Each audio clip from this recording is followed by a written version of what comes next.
Assalamualaikum warahmatullahi wabarakatuh. Balik lagi di channel saya Fajar SD. Nah, di video kali ini saya akan bahas soal latihan SKD CPNS, bagian tentang tes wawasan kebangsaan. Materinya terkait dengan Pancasila dan Undang-Undang Dasar 1945. Oke, langsung saja ke soal yang pertama. Nah, di sini soal nomor 1, pembukaan Undang-Undang Dasar 1945 tercantum dalam Piagam Jakarta yang disahkan pada tanggal A. 29 Mei 1945, B. 1 Juni 1955, C. 22 Juni 1945, atau D. 14 Juni 1945. Kita lihat jawaban paling tepat adalah ya, C. Kenapa C? Nah, berikut adalah pembahasannya. Piagam Jakarta ditandatangani sekaligus disahkan oleh Panitia 9 pada tanggal 22 Juni 1945. Nah, Piagam Jakarta ini awalnya akan dijadikan teks kemerdekaan, tetapi kemudian dijadikan sebagai pembukaan Undang-Undang Dasar 1945. Soal selanjutnya nomor 2. Tata urutan perundang-undangan yang memegang urutan paling rendah adalah A. Peraturan daerah, B. Peraturan pemerintah, C. Undang-undang, D. Kepres. Nah, berikut merupakan tata urutan, soalnya berkaitan dengan itu.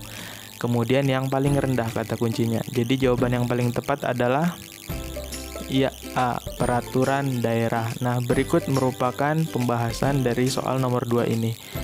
Nah, jadi berdasarkan TAP MPR tentang sumber hukum dan tata urutan peraturan perundang-undangan, tata urutan peraturan perundang-undangan Republik Indonesia adalah yang pertama, yaitu Undang-Undang Dasar 1945, yang kedua, Ketetapan MPR RI, yang ketiga, Undang-Undang, yang keempat, Peraturan Pemerintah Pengganti Undang-Undang atau disingkat dengan Perpu, yang kelima, Peraturan Pemerintah, yang keenam, Keputusan Presiden, dan yang tujuh, Peraturan Daerah. Nah, jadi tata urutan peraturan perundang-undangan yang memegang urutan paling rendah adalah peraturan daerah. Jadi jawaban yang paling tepat adalah A. Nah, berikut soal selanjutnya nomor 3. Untuk mengubah pasal-pasal Undang-Undang Dasar, sidang MPR dihadiri oleh sekurang-kurangnya titik-titik dari jumlah anggota MPR. Jawaban A 1/2, B 3/4, C 3/5, D 2/3. Jawaban yang paling tepat adalah ya, D 2/3. Kita lihat pembahasannya. Nah, jadi peraturan ini ada di dalam atau terdapat pada pasal 37 ayat 3 Undang-Undang Dasar 1945. Nah, berikut merupakan potongan dari teks perubahan Undang-Undang Dasar pasal 37. Kita lihat ayat ketiga. Untuk mengubah pasal-pasal Undang-Undang Dasar, sidang Majelis Permusyawaratan Rakyat dihadiri oleh sekurang-kurangnya 2/3 dari jumlah anggota Majelis Permusyawaratan Rakyat. Nah, itu adalah jawaban dari soal nomor 3, yaitu D 2/3. Soal selanjutnya nomor 5. Soekarno menyampaikan pidato mengenai dasar negara pada tanggal titik-titik-titik. A. 29 Mei 1945, B. 30 Mei 1945, C. 31 Mei 1945, atau D. 1 Juni 1945. Jawaban yang paling tepat adalah ya, D. 1 Juni 1945. Kita lihat pembahasannya.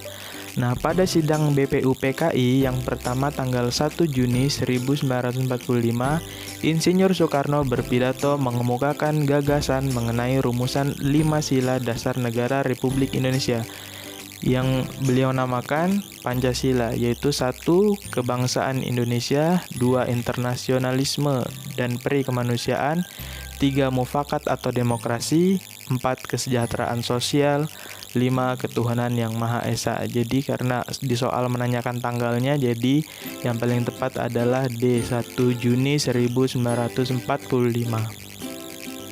Soal selanjutnya nomor 6. Perbuatan berikut yang mencerminkan pengamalan sila kedua Pancasila adalah: A. Menciptakan senjata nuklir. B. Mengembangkan ilmu pengetahuan untuk kesejahteraan manusia.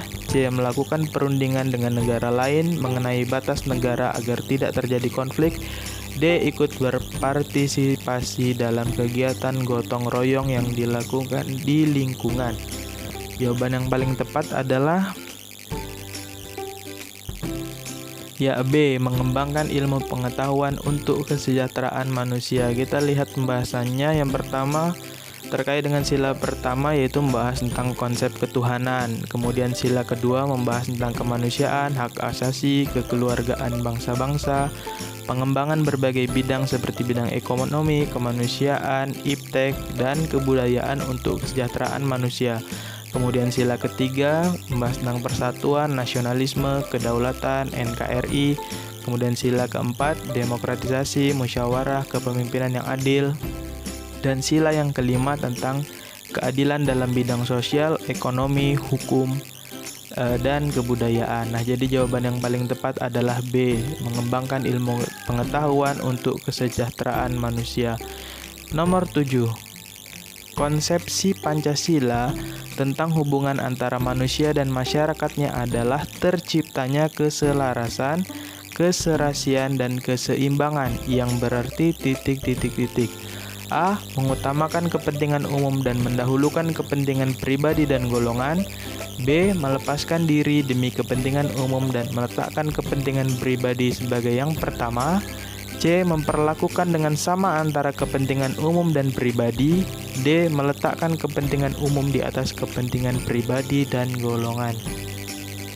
Jadi dari soal ini kita bisa lihat jawaban yang paling tepat adalah D. Kenapa? Karena opsi A, B, C itu semuanya tentang mendahulukan kepentingan pribadinya. Contohnya yang A, mendahulukan kepentingan pribadi dan golongan. B juga sama, meletakkan kepentingan pribadi sebagai yang pertama. Kemudian C, memperlakukan dengan sama antara kepentingan umum dan pribadi. Jadi jawaban yang paling tepat adalah D, meletakkan kepentingan umum di atas kepentingan pribadi dan golongan. Kemudian soal selanjutnya nomor 8.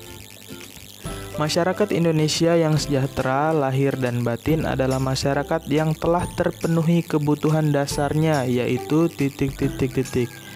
A. Pakaian, kendaraan, dan rumah tinggal. B. Pakaian, rumah tinggal, dan makanan. C. Rumah tinggal, makan, dan kendaraan. D. Rumah tinggal, alat komunikasi, dan kebun.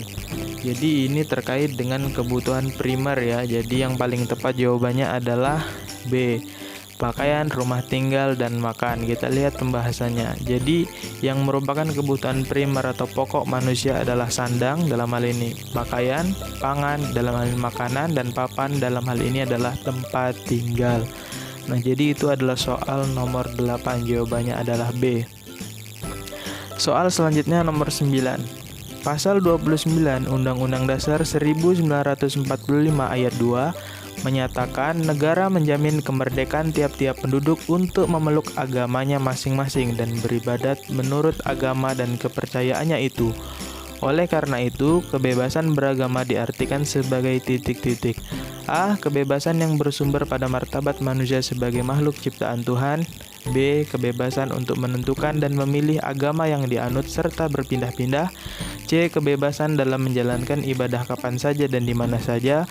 D. Kebebasan melakukan penyembahan dan membentuk aliran baru keagamaan.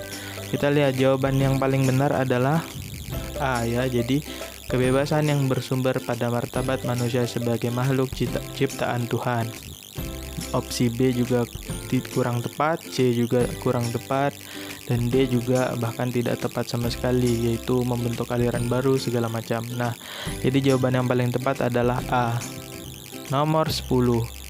Ini adalah soal terakhir. Prinsip-prinsip dasar demokrasi telah tercermin dalam kehidupan masyarakat desa, terutama pada saat mengatasi pekerjaan yang membutuhkan tenaga bersama, yaitu dengan cara seperti di bawah ini, kecuali titik-titik. A. Partisipasi, B. Berdoa, C. Sumbangan, D. Gotong royong, E. Kerja bakti. Jawaban yang paling tepat adalah B ya, karena di sini kecuali. Nah, jadi yang paling tepat adalah B. Kalau partisipasi, sumbangan, gotong royong, kerja bakti merupakan untuk cara untuk mengatasi pekerjaan yang membutuhkan tenaga bersama. Nah, jadi jawaban yang paling tepat adalah B ya. Masa hanya bantu berdoa saja. Nah, itu adalah 10 soal terkait dengan Pancasila dan juga Undang-Undang Dasar 1945. Mudah-mudahan dapat bermanfaat bagi teman-teman sebagai ajang latihan bersama. Akhir kata, wabil taufiq wal hidayah. Wassalamualaikum warahmatullahi wabarakatuh.